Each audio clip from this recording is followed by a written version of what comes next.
in from the Windy City, it's time for JW Fusion with your hosts, James and Wendy B.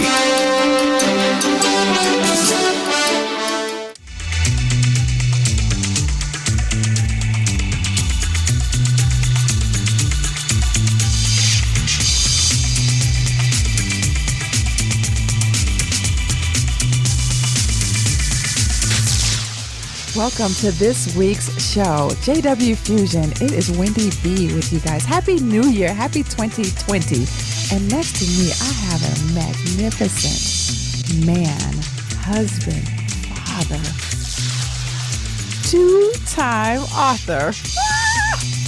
I have with me James H. Carpenter Barnes, the author of Looking for God. Look no further, look within. Welcome to the show. Well, thank you so much, honey, for taking over the introduction duties. Yeah, it was fun. It was different. Happy New Year. Happy New Year to you. First show. Yes, of 2020. 2020. And it's exciting. It is exciting. I'm excited to talk about it. You know, what's really interesting is we've never done that.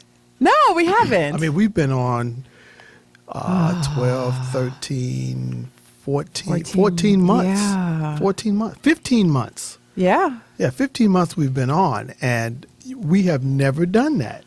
That's good for shaking it up, right? It takes you to do that. Well, you know, that's I like to shake it up. That's why I call you right so much. And I love hearing it. Because you are right so much. I didn't get a chance to call you gorgeous, but that's okay. That's okay. I heard it that time. Right there. Right there, I heard it. Okay. Well, let's talk about you. You going to start the year off with a bang.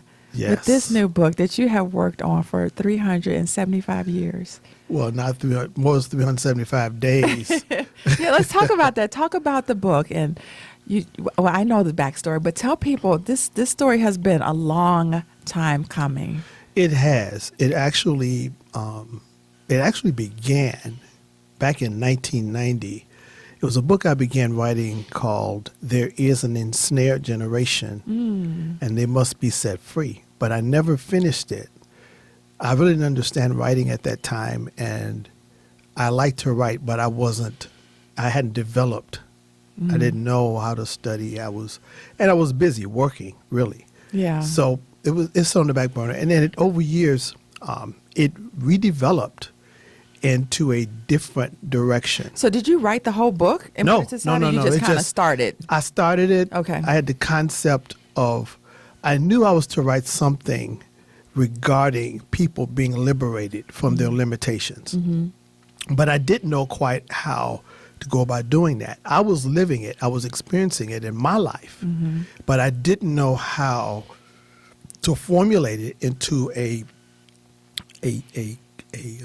cogent piece of literature that people could digest, assimilate, and then apply to their lives. Okay.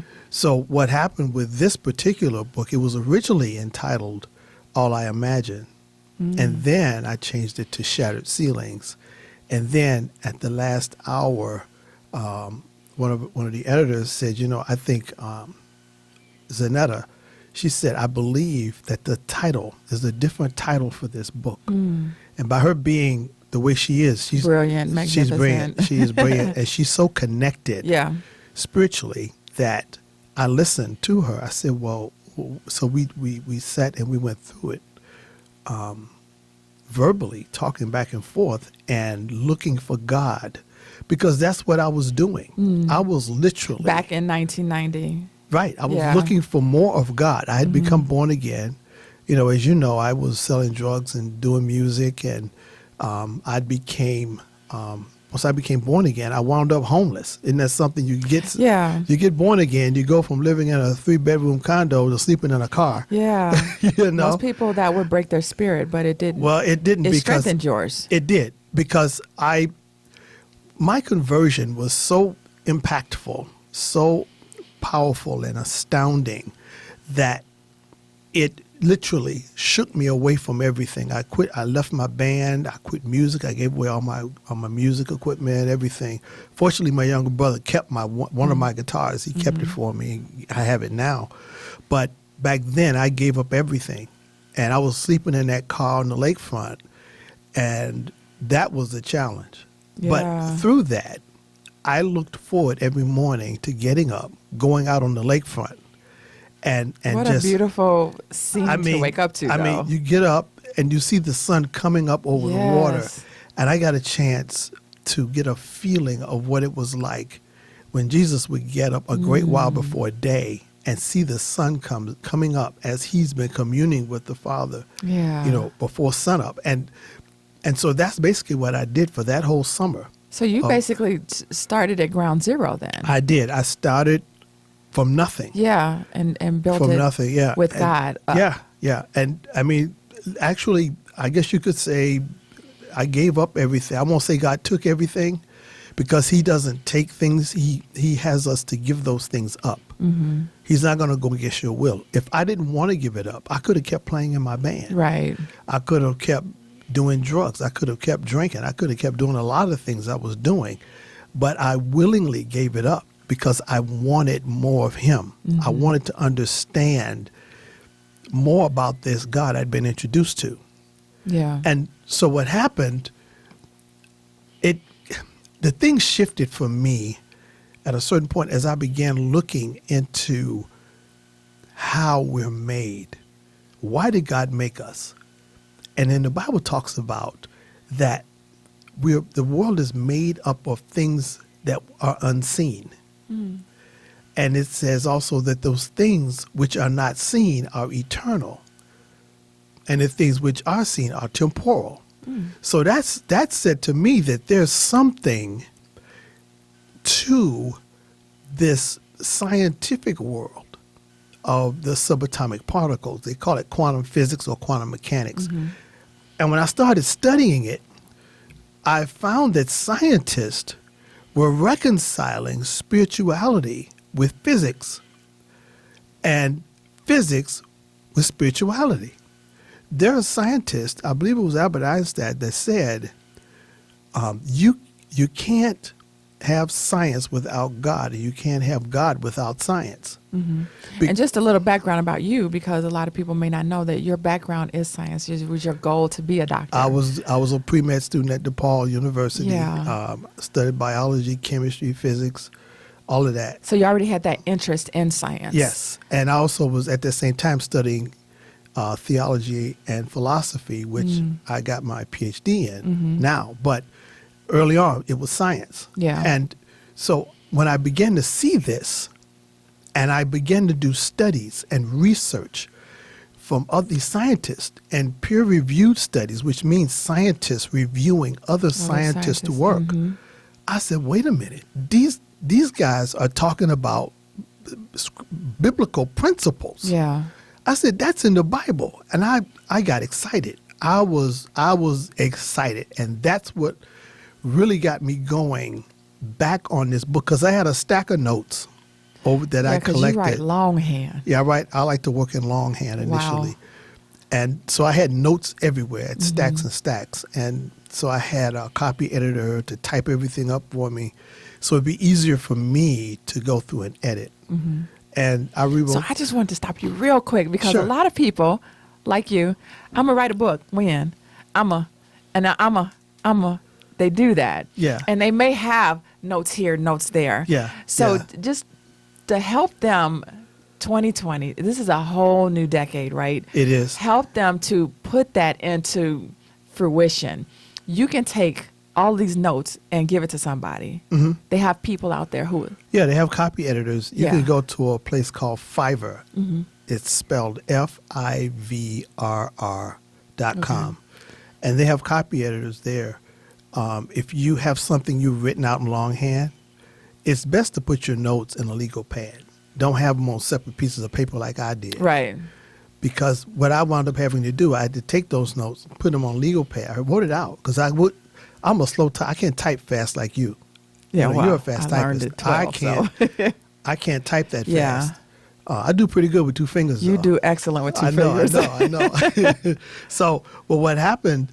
I took it to Carol, and Hey, Carol. she's done books for Dr. Bill Winston, and she said, "Well, James, I'll take care of it for you. and so she typed it all up. So it's electronic now.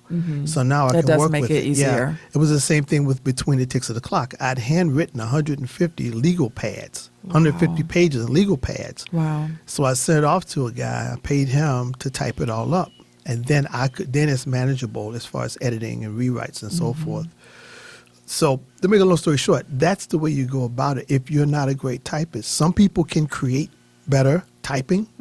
I create better in longhand. Yeah. So In you go at your longhand. strength. Yeah, exactly. Yeah. There's something about handwriting that, like in the book, I talk about writing your goals. Handwriting your goals affects you differently than typing out That's your true. goals. That's very true. It's something. It's It something makes it more personal. No, yeah, it does, and it does something as far as the way it affects us. There's something about that coordination between actually writing something down. Because that's more organic even. It is. It's more organic. Yeah, typing yes. is mechanical. It is. And even if you're a fast typer, I'm a fast typer, but I do know what you're saying. It becomes more personal. It's you know what it's like? The best way to describe it is it's like meeting someone and you say, "Hey, how you doing?" As opposed to engaging that person and connecting with them. Yeah. "Hi, how are you?" And listening. they feel Yeah. that greeting and they respond. There's a Yeah. connection formed. Yeah. It's the same thing with type. You can type very impassionately. Oh, yeah. It's difficult to handwrite impassionately. You can't write coldly, impassionately. I don't know why that is, but it just is. Yeah. But I'm glad that you said that, because a lot of people are having this list of things that they're going to do for 2020, and this is going to help. You had that book sitting on a shelf from 1990. Yeah. And we're just entering 2020. Yeah. And I work on it. I have another book. This is going to be a series. Looking for God is going to be a series. Okay. There were several books that were in this book because it was just too big for one book. Yeah. Where it's manageable. You have too many topics in one book, you get lost. So, But not discouraged. But not discouraged. Yeah. What you do, you learn to edit. That's what an editor is for. Okay. Diane Ford was a magnificent Diane is awesome. developmental editor, as was Zanetta Wooden. She's a great editor and consultant. You have to have other people on your team. Yeah. I mean, you were a tremendous help in things that, well, baby, that's in that kind of. Don't you need to bring that down a bit, make it plainer, or and that's very helpful. So what happens is you collect so much data, which is what I did from the research. I have a whole book that came from the laws of God that focuses on what the laws are, the principles of God, how they work, how they parallel our laws in the physical world, and the power and impact of it, and how heaven, the government of heaven, the spirit realm, oversees those laws to see that they're obeyed and implemented. That's going to be tremendously helpful for people That's who read the another Bible book. with the these, those, Yeah, and thous, yeah. and they can't really understand with the language and how you make it exactly more palatable to what That's we. it. That's it. Yes, it's Looking for God, the laws of God, and then there's another book. The next one I'm going to do is Looking for God, Destroying Poverty. Well, I deal with the spirit of poverty, the different types of poverty, generational poverty, situational poverty,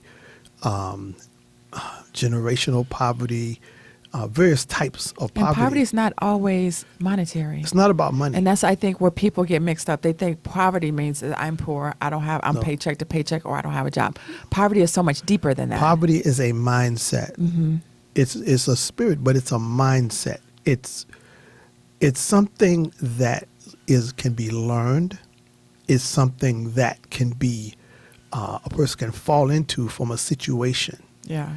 Or it can be unlearned. If it can be learned, it can be unlearned. It definitely can be unlearned. And it's all about shifting your thoughts, your words, your actions, and your state of being, which is your personality. Yeah. And so that's what Looking for God, Look No Further, Look Within is focused on, is shifting from our old ways of thinking to a pattern of thinking that lines up with the way God intended for us to live. See, all of us have a gifting. We're all born with a gift. We're all given a gift. We're born with it. So I hear you saying all, because some people, everyone has a gift. Everybody has a gift. There's three things we're all born with. We're all born with a gift. Mm-hmm. We're all born with a calling. And we're all born with an obligation to utilize that gift for the benefit of humanity. Imagine if we all, as a human family, everybody, became aware of their talent and their ability and then began to utilize it. It could be a one-to-one thing. It could be your gift could be encouraging somebody. Yeah. Your gift could be, you have a great gift for cooking, and there are so many people who are unable, they're elderly, they can't cook their own food. You're able to help in that manner. You have a gift with finances. You can help people straighten out their financial situation. You're gifted in repairing things or working with your hands or and writing. They're all needed. Every gift is needed. And it doesn't mean that your gift is less No, than it's someone just else who different. you see on TV or someone who is famous. Your Yes. gift is important. It is important. And I think that's something society does, is minimizes a person who, say, does janitorial work. Okay, It's needed. where would our world be Yeah. without people who cleaned up? Yes. What would the world look like? Hot. It would be a hot mess. Yeah. It would be. What would the world be like without, people talk about artists who, they're broke, they're poor, they're starving artists. I don't think anybody should Just be that starving. statement alone minimizes what that does. person's gift There is. shouldn't be a starving anybody that's willing to do anything. Yeah. But there's certain areas that are rewarded with a greater measure financially. But I can say that people in the arts, their lives are fulfilled in a different way. Yeah. Things money cannot buy. Yeah. Which is more important. It is more important But because society makes the dollar bill. money cannot make you happy. Yeah. Money cannot make you happy, but money can make you happy better when you are happy. Right. It gives you choices. It does give you choices. Yeah. And it also gives you the ability to be a blessing to other people. I love giving more than getting. Yeah. And that's Such something. a good feeling. It is. That's such a core my feeling gosh. that you get Oh my when you're gosh. giving to someone. It is amazing.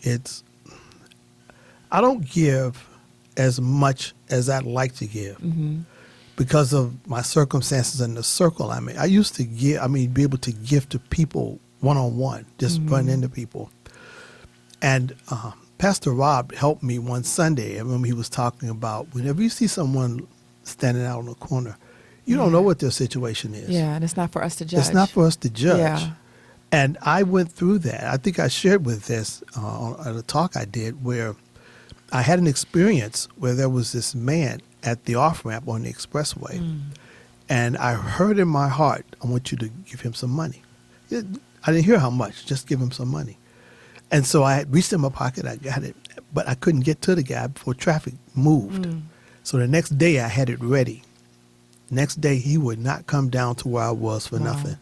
I'm looking, he wouldn't come down. So finally I got a chance to hand this man this money. Yeah. And I said, God bless you. And I said, Lord, thank you for that opportunity. Yeah.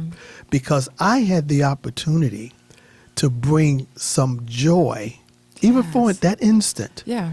When someone gives you a gift and they don't have to, there's nothing in it for them, and they give you a gift, that so lifts your spirit and encourages your heart. And I saw from that I'd forgotten the importance and the weight attached to giving. Yeah. And it doesn't matter always the amount that's given. It doesn't. I was in a Starbucks drive-through, and the person in front of me was taking forever, and I'm just like, seriously, I just want some coffee. Move. What are you ordering? Yeah. You're having that conversation in your head, and so they finally was. I'm like, yay! I get to the window, and the girl, of course, my coffee's been made because it's been waiting. So she hands me the coffee, and I was like, okay, so how much is it?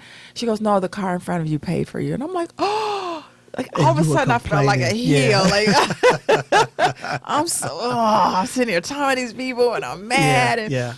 And so, like with you giving that person, it kind of checked you. It did.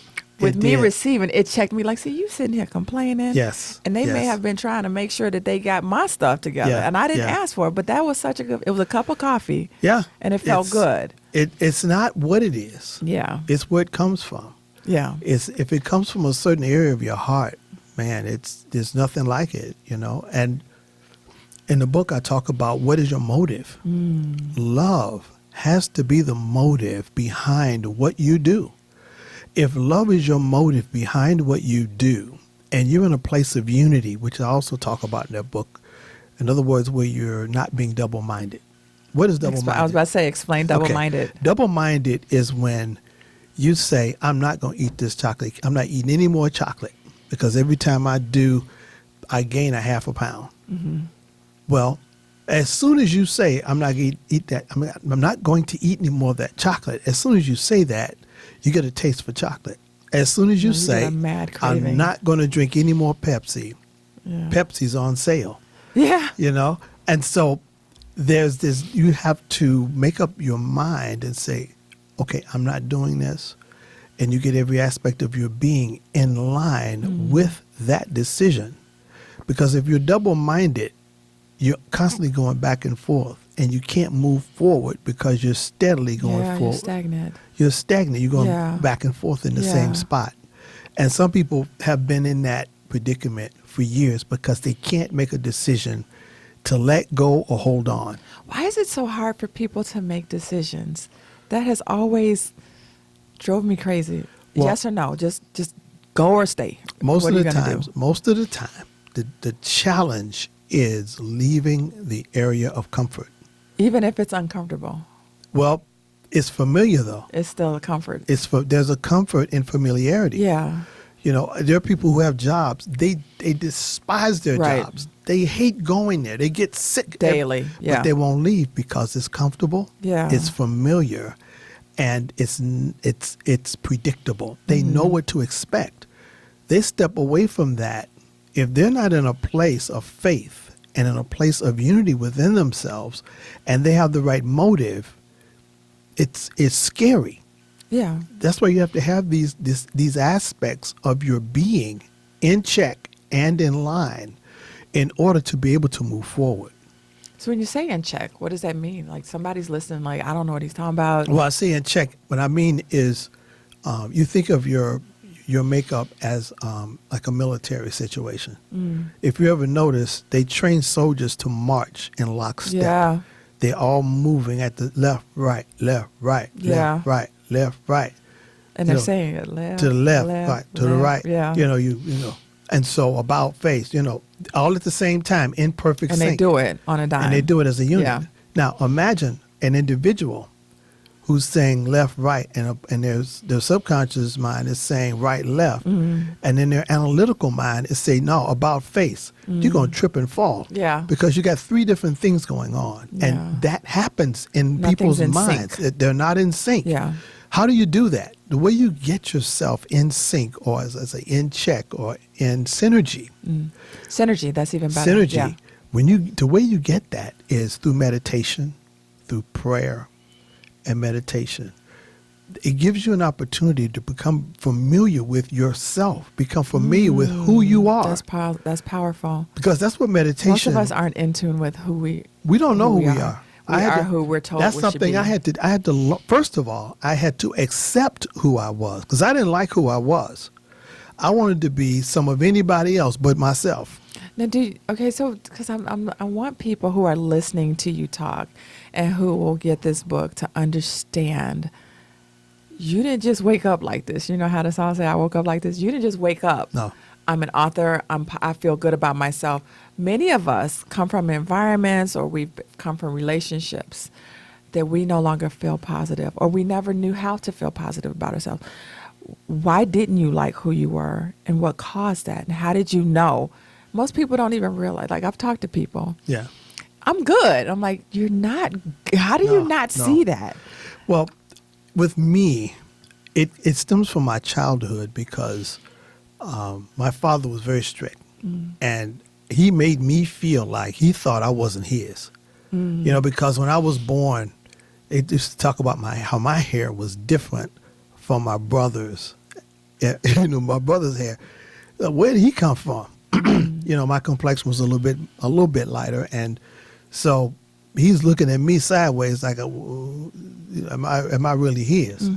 And so when I got disciplined severely. Extra. Okay. Yeah. So that coupled with being teased growing up, being called doofus and being called lanky, being called, old, because my middle name is Harold. They used to call me Old Weird Harold, like from the Bill Cosby show. Yeah. And I looked like Old Weird Harold. I was like 5'10" at 13, 12 years old, and I probably weighed 120 pounds, if that. Wow. I don't know if I weighed that much. Yeah. I was so skinny. And oh boy, they used to talk about me. And so that affected me. So I wanted to be that guy that because all the girls, they used to tease me. They used to say, "Ooh, James, you're so cute," but only monkeys are cute. Oh, and then they all laugh. But kids are cruel anyway. Well, yeah, I mean that's how it is. Kids today are cruel. Yeah, they are.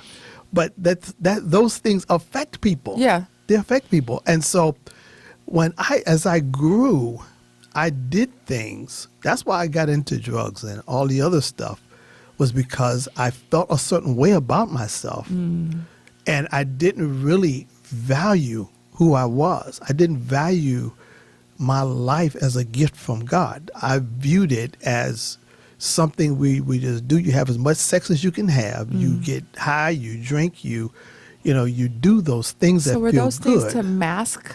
It did. What you felt about yourself? It was to anesthetize how I felt about myself. But I didn't know that's what I was doing. Right, and that's what I'm saying. A lot of people don't realize that's what they're doing. I didn't. I mean, in my mind, I started doing drugs because they said, me being, I am still a very talented guitar player, but at that time, I was very good. And they said, if you get high, you'll play even better. That's garbage. I said, well, really? So I tried it, and they lied. It didn't work. It didn't work. Yeah. So my point is that once I became born again, there were parts of me, the spiritual aspects of my makeup had been changed by me being connected to God. But psychologically, that part of me had not been renewed. That natural man with all of my proclivities and my inclinations, my insecurities, all of that was still there. That's why the Bible talks about being renewed in your mind or transformed. That word renewed, transformed, that's metamorphosized. That means like when you go through a metamorphosis, like a caterpillar into a butterfly or a tadpole into a frog. Yeah. And so that's what happened with me. I was literally transformed over time as I began to read scriptures and spend time in prayer and listen to teachings. It helped me a lot, but I didn't believe that what I had done up to this point, even after like 10 years, 15 years of being born again, I still was not complete. There was still division within me. There was still motives that were not in line with God's motives. There was still things that were going on in my mind that weren't conducive to me moving forward. And because of that, when I would get blessed with opportunities, I was doing real estate. I was buying real estate like crazy. I was in a situation where I owned so much real estate. I owned properties I hadn't even seen. Oh, wow. Because of the blessing that was in my life. But I wasn't intact. I wasn't solid, sound, and in one accord within myself to fully manage that. And because of that, I wound up losing everything. Okay, we're going to put a pin in that because that's a good story. Hopefully people are listening because people have this 2020, like, I'm going to be so great. But it's so many things you have to unpack. There's so much that we have to do. Yeah. Yes. So, stay tuned, guys. We'll be right back after these messages. Hi, I'm James H. Carpenter Barnes. June 1982. I was selling drugs, playing music, wound up living in a car. I was homeless for the entire summer of that year. But during that time, God touched my life, changed my life. I believe everyone's journey has a purpose. I'm a writer now. I'm writing novels. I've lived a wonderful life. I'm living a wonderful life. I may not look it, but I'm 65 and I'm looking forward to new conquest. I attribute this to the principles that I've learned over the years, and I put them in a book, Looking for God, Look No Further, Look Within. This book is filled with the principles that I learned over time, understanding the conscious, understanding the subconscious mind, and how we can program them to create the world of our dreams. I'm making this book available free on New Year's Day and New Year's Eve. Kindle download for free. It's a powerful book that will change your life. All the best to you. You're listening to JW Fusion with your hosts, James and Wendy B. And we're back. We are talking to the two-time author. Soon to be 3. Soon, very soon. Yeah, very soon. And we're gonna make sure we hit on that too before we end. But Okay. let's keep talking about the book, Looking Within, Looking for God. Look no further, look within. Yeah. So just in that order, you did that on purpose, right? I did. I was looking for God. And when I realized I needed to look within, I realized I need to look any further. I love it. So the person who is looking like, what does that mean? I'm looking for God. I mean, I go to church, I go to Bible study. Why do I need your book? Well, like I said, the story I was telling about all the real estate I had, I'd met a guy from the Middle East who he just took a liking to me. And as much real estate as I wanted to buy, he would sell me. And he would buy the properties. His team would rehab the properties. And all I had to do was do the, purchase it from him. And he said if I ever had a problem with a tenant, let him know. He would take care of it. My brother Michael told me, he said, when you meet people from Morocco, this guy was from Morocco, he said either they like you or they don't. If they're your friend, they're your friend. If they're not your friend, they are not your friend. I was about to say, why is he doing all this for you? But that's that's the strength of his bond with you as a friend. Okay. But because I wasn't in congruence or in synergy with myself, my conscious mind, my subconscious mind, my analytical mind, which is the one telling you what you can't do. Yeah. Because I didn't have that oneness there. I didn't have that unity within myself. And my motive wasn't to glorify God. It was to try to show what I have. Look at what I have. Look at what I've done. You're still trying to anesthetize, but in a different way. Yes. Even after being born again, that was still a part of me. Yeah. I'm still a kid, a guy on the inside. I'm still a kid from Inglewood. In the gang, doing drugs, doing all this other stuff, stealing and all kinds of things that was still in there. Yeah. And so it took me coming to the place where I had to bring every aspect of my being together and understand what my purpose is. Because you can be gifted, but that gift needs to be honed into a talent. A talent is a gift that's been honed, polished, and ready for use. That's good. It's gone through attrition. Attrition requires friction, which is what happens when you sharpen a knife. That's what attrition is. You're cutting away that which is unnecessary and honing that which remains to a sharpened edge. So that's what I basically did through prayer, through meditation, through reading and studying. And once you become aware of something, it changes you. It's kind of like I always use the example of a Ferrari. If you have a Ferrari as a gift, someone gives you a Ferrari, it has a 6-gear shift. You only know how to shift the first 2 gears. You can still drive the car, but how fast are you really going to go? And how much strain are you placing on the engine? Yeah. Because you're not driving that car the way it was designed. You're driving it based on your understanding. Yeah. Once I began to drive this vehicle, this vessel that God had given me, how to drive it on His terms, using Him as my motive, not myself, not about me. Because a lot of times, not all churches, but some churches were taught about being blessed, and people think about themselves. They say they want to be a blessing to others, but in here, Yeah. It's about them, because many of us, especially if you come from an impoverished background, you're still trying to escape that psyche, that mindset, that Yeah. poverty mindset. Yeah. And that's what I was doing in my life. And that's one of the reasons that I wrote this book the way I did, from my mistakes and my errors and the Yeah. bad decisions I made, and how I used writing goals, meditation, having the right motive, humbling yourself, being obedient to what you're being led to do, being obedient to authority over you. All these things are vital. I was always obedient to those who had to rule over me, and I always walked in love toward people. The problem was me walking in love toward myself. Which is most people's problems. It is. It is. Yeah. So, but in answer to your question, you said a person who needs to go through that sharpening. When you spend time in meditation, like I said, you become familiar with yourself. You can study meditation and learn how to do it. There are different ways. They even have apps for it. They do. They Yeah. have music for it. And there's no right or wrong way. It's very necessary, especially in this noisy world we live in, because it's difficult to shut everything out so you can hear the God that's within you.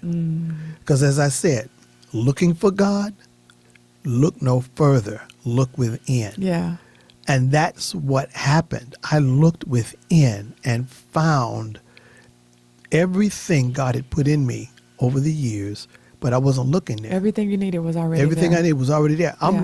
looking to heaven. I'm looking at other people. I'm looking at other people's successes. Yeah. Which And is you- hard in the It's- society we live It's in. very difficult. Yeah. And what happens, we get pulled into what I called, and not just me, but there are others who call it, when you're looking at what others have done, you're formulating or living in what's called a finite construct. What is that? That means that I'm looking at what you're doing, and now I'm competing with you. That's a lower realm of energy. There are 3 lower energy levels within us. There's sexual reproduction, there's the area of survival or appetites, and the next one above that is survival or competition. Those 3 areas is where most people live. It's sexual reproduction, sexuality, appetites, desires, taste, proclivities, wants, and then survival, which is competition, me against you. There are actual companies, because of the leadership, they have based their business model on a finite construct of me against you. We got to crush that other company. We got to Yeah. destroy them. We got to smash them. As opposed to saying, let's formulate an infinite construct where we focus on our business model and make it the best version of a business model that it could possibly be. Yeah. And anyone that's doing what we do, we will share what we're doing with them, and they share with us, and we both benefit. Yeah, because there's so many more ideas between 2 people than one person Yes. keeping it to themselves because Yes. they're scared that someone is going Yes. to take that information Yes. and beat Yes, them. exactly. I use that particular analogy in Between the Ticks of the Clock in one of the scenes in the book when the company's under threat of being taken over by an outside conglomerate. That these 3 I wrote the narrative where these 3 companies come together and form a stronger bond between themselves. Where they were more, it was 264 more times more powerful than they were individually. Yeah. And so that's life. it's life. It is. Yeah. And so when you have it, that's why we bring people on our show to share with them this platform so they can let people know, hey, this is what I'm doing. This is what I'm about. Right. And we don't do it to try to be famous or anything like that. Right. Our motive is truly love. That's Right. our motive. Because people will say, well, what are the questions? Or they get nervous. I'm like, Yeah. we're going to have a conversation. We're gonna have and a conversation. It's all about you. And it's all about you. Whatever you want to Yes. promote Yes. and talk about is what Yes. we will flow with that. And you and I, we live in an infinite construct. And when you live in an infinite construct, there are no limitations because you're not looking at other people's where they hit a ceiling. They couldn't break through that sheet. They couldn't shatter that ceiling. We don't have a ceiling because we have a motive that lifts us above every obstacle, every difficulty. Yeah. So in answer to your question, looking for God, look no further, look within. That goes for your relationship between a husband and a wife, your business relationship, you and your business partner. Don't look at the company across the street. Right. Don't look at Apple or Dell or any other Fortune 500 company. Look at your company. Look within your company. Right, because that's their story. That's their story. You have to Build your construct own story. Yeah. Build your story. Build your motive. Have your motive. Know what your why is. Most companies That's huge. don't know what their why. Why are you doing what you're doing? Well, we want to sell computers to make money. We want to turn our profit. Every year we want to increase our profits by 20%. I said, that's a what? Yeah. That's a what? That's not a why. Why are you doing what you're doing? Apple, the reason Apple is so popular is because of their why. And people buy into their why. Their why is we stand against the status quo. And the way we stand against the status quo is by building innovation, ideas through electronics, computers, and so forth. That's how we stand against the status quo. That's their why. And there's a ton of people who buy into their why. Yes, a ton. But then there are other companies who don't have that same why. They talk about the what and the how.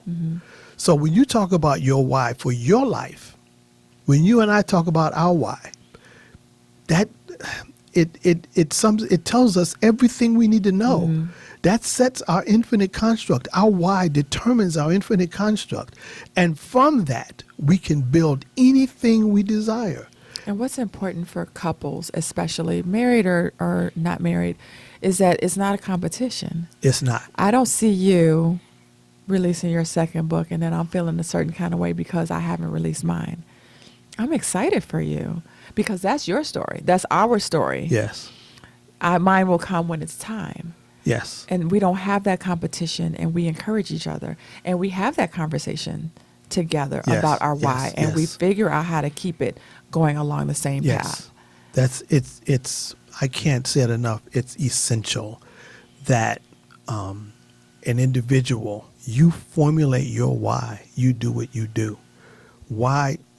The reason I have a why for the reason I wrote this book, the reason I wrote Between the Ticks of the Clock and the second edition of that same book and the follow-up to that book and Destroying Poverty. There's a why behind that. And that is setting the ensnared people who are bound, who don't know they're bound, free from the limitations that society, that the environment, that the evil that we're surrounded by has heaped upon us all. And it's up to us to stand up and shake it off. Yeah. Because it's within us to do that.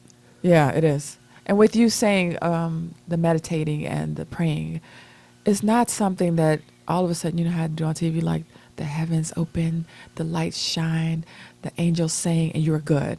That was even still a process. It was, because the first time it happened, the first time I did it was back in 2006. It was June 2006. A Friday night, I laid down to go to sleep. I had to work overtime that next day. I laid down to sleep, and I heard, just as plainly, I heard, in the morning, during your prayer time, don't talk. Just wait and listen. That was the hardest thing for me to do, because used to praying. I'm used to getting up, talking to the Lord, telling the Lord, and then what about, and then Lord, we need to do, and then we want this person, bless the Lord, bless that person, and there you go.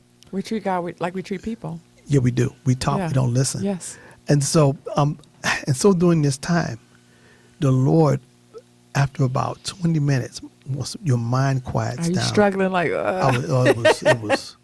It was challenging. It was really challenging. It was, oh my gosh.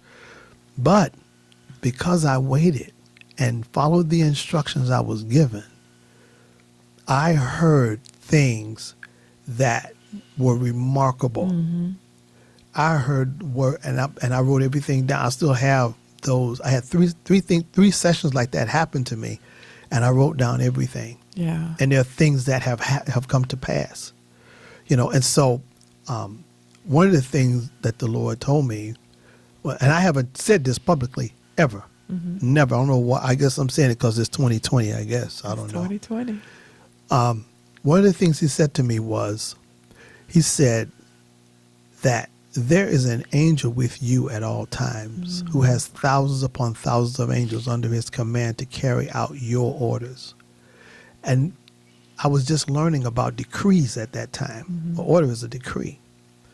And that's one of the chapters in the book about making decrees. Thou shalt decree a thing, and it shall be established unto you, and light shall shine upon your way. Well, that's something that I heard, and I was like, wow. And that goes back years ago. I mean, like maybe 8-10 years before that time that I heard that. Yeah. And He says this to me, and that's when I began to understand the beginning of meditation. It took me a long time because I didn't have the internet. I didn't have YouTube. I didn't have access to the media resources that we have now. Yeah. We have so much. And you probably, as a person, weren't ready to take that and run with it. Well, God still needed to work within you. Well, He to knows release some things. Yeah, I agree. He knows us. We don't admit we won't admit to ourselves where we are. Yeah. But we don't have to. God knows where we are. Yeah.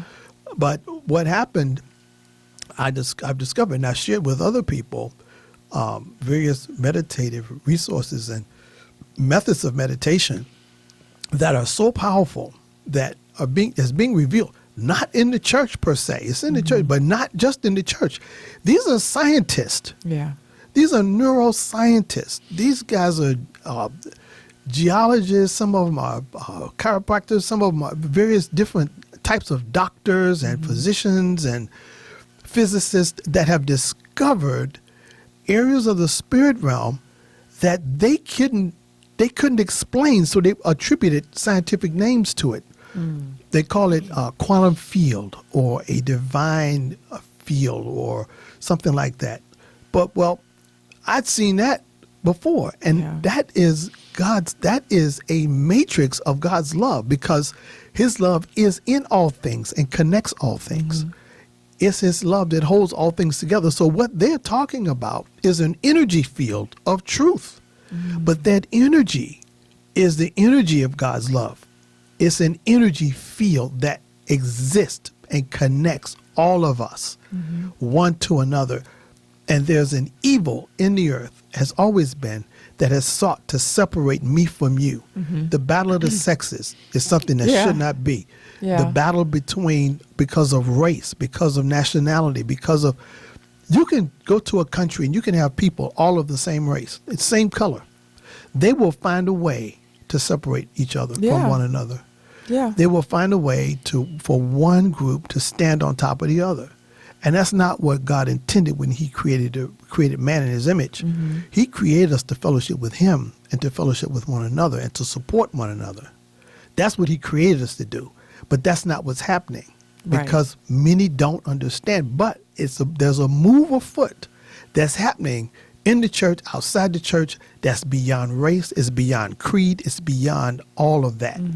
It's about people embracing one another in an authentic love that comes from a place far beyond humanity. It's a divine love that exists from everlasting to everlasting. And this particular love is the only thing that has the ability to dispel fear.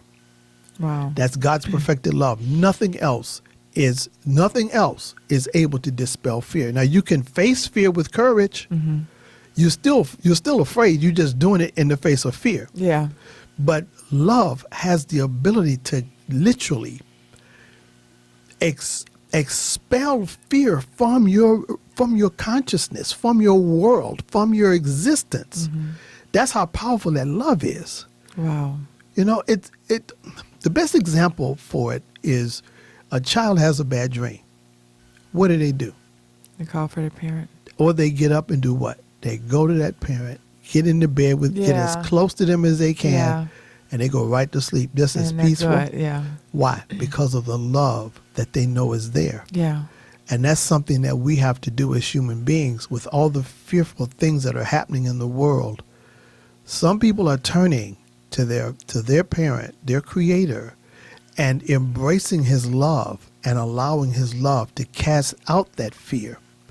And also with that, when you cast that fear out, something replaces it. It's called peace. The peace of God that passes understanding. It keeps your heart, keeps your mind. Your heart and your mind. Your heart is your subconscious. Your mind is your conscious mind. It keeps, it protects, it soothes, it brings hope, and it brings light to darkness. You know, so the things that are happening in the earth right now are amazing. In this particular book, Looking for God, Look No Further, Look Within, is just a small piece of a much bigger plan that God has, that he's executing sovereignly, I believe, in the earth. And in this year coming up, 2019 was a year of horrific incidences. So many tragedies, so much death, so many natural disasters, so much. But I believe that as we, the people of the earth, God gave us the earth, and I believe people are becoming attuned to the God inside of them. Because churches can't do it. No. They can't do it. It has to happen with the people. It's not meant for them to do it. It's meant for us as people who may attend the churches, people going looking at the leader, the senior leader, putting everything on his shoulders, and that's not right. It's not how it's supposed to be. We're supposed to be a body that, I mean, what part of your body can you do without? I can't pick a part I want to cut off. Yeah. I can't think of one. Yeah. You know, so it's the same thing. And so when we begin to look inside and we see, that's my gift. And you take that gift. And own it. And own it. Yes. No matter what it is. Don't be ashamed of it. Yes. Like the guy you and I were talking about. He was working as a salesman. He wanted to be a cook. That was his gift. Yeah. And he was fighting his gift. Yeah, because sales is more acceptable. More mainstream. Yeah, yes. it is more mainstream. Same thing with an artist. Same thing with a musician. Same thing with any form of creativity. It's shunned by the mainstream because it's not traditional. Even, I think we were talking about this as well. I used to say I'm just a stay-at-home mom. Right. Yeah. And I had to get over that because I have to find it on Google or something. But there's a list of duties for a stay-at-home mom that most people would not sign up for, and that's a gift. Yeah. Every person can't just stay home with their kids. They can't. It's a gift, and a lot of them don't want to. A lot of them don't, and I promise you, had you told me before kids, I'm like, oh no, I will not be. No, that's not what I'm going to do. You saw that list? Yeah, I'm not signing up for that. But it's like you said, when you own it, it gives you a peace. It gives you a confidence. It does. I know I'm a good mother. I know that I've instilled things in my children, not knocking working mothers, because I think that's a whole other talent and skill. It is. But I've given things to my children that I could not have given them as a working mother. So I respect, and I don't like it when they pit stay-at-home moms against working moms, and we're to judge each other. What does that go? Well, it goes right back to what? It goes right back to what you were saying. The finite construct. Yeah. That's that competition. But I don't want us to leave without you telling the people where to find this book. Okay. The book is available New Year's Eve and New Year's Day, depending on when you hear this broadcast. The book is available on Amazon for free because I was giving the book away for New Year's Day and New Year's Eve, December 31st, January 1st of 2020. You can go to Amazon. If you have a Kindle, you can download the book for free. So by the time you hear this broadcast, it will have passed. Yeah, I was going to say it's January 2nd, so how can they find the... Well, January 2nd, you can go to Amazon and you could just search for Looking for God, Look No Further. And you can still get it at a really reduced price, or once the actual hard copies become available, I'm discounting those by 20%. And you can get them directly from Amazon, or you can go to my website, put your name, and your email address in, and I'll contact you when the books are available. Let me know how many you want, and I will make sure we get it to you. Yeah, this is a great gift to give someone because it's a book. It's a gift. So someone may need it and not know they need it, but through reading it, they will be blessed. Yeah. I mean, one of the editors, she was reading through the book, and she told me, she said, James, this book is amazing because I've already started implementing some of the things you talk about. For instance, we were sharing with friends at lunch, how many times have people unconsciously done things, driving to work, for example. Yeah. You drive almost maybe a third of the way to work and don't remember driving. You don't remember. Like, whoa. You look up and you're almost at work. You don't know how you got there. Yeah. It's a habitual behavior that we do. Some people call it muscle memory, which it is. But our human bodies have the ability to execute things without our consciousness being involved. Right. So can you imagine if we used our consciousness? That's the key. Yeah. To the sharpening is observing your thoughts. Yes. And then being intentional with what you do, what you say, what you think. Imagine what you can do with that. Yes. What I started doing was, if a negative thought came that was against what I'm believing for or expecting, I would literally look at that thought and I would say, I perish that thought. And I would look at it in my mind and watch it disintegrate. Because you have that power. You have that We control. have that within us. Yeah. To take that thought and cast it down, whatever it might be. But we just have to desire to do it. And what's also cool is once you get into that position where you're aligning yourself with your why, you don't really need to make excuses to people. I mean, you different. Okay. I mean, but you used to do it. Yep, I did. Yeah. There's no conversation that needs to be had. And people feel it. They feel your energy change. And they either embrace it or they don't. And either way is okay because you stay on your course. Exactly. And you have that. That's a part of you, a part of your growth. You have that strength of direction. You have that strength of direction. You get distracted. We all do. But you have that through your times of meditation, the time that you spent developing and rebuilding you from who you were to who you are. Yes. And that's lots of work. That's the strength. That's where the power comes. I think our time is about up. Our time is about up, but this was an awesome conversation. Go to Amazon, get that book. Say it again. I just like the way you say it. Looking for God. Yes. Look no further. Look Within on Amazon.com by James H. Carpenter Barnes. Thank you so much for joining us for this first episode in 2020. Be blessed, everyone. And as you always say, allow God's grace to continue to flow in your life as a mighty river. Be blessed, everyone. Be blessed.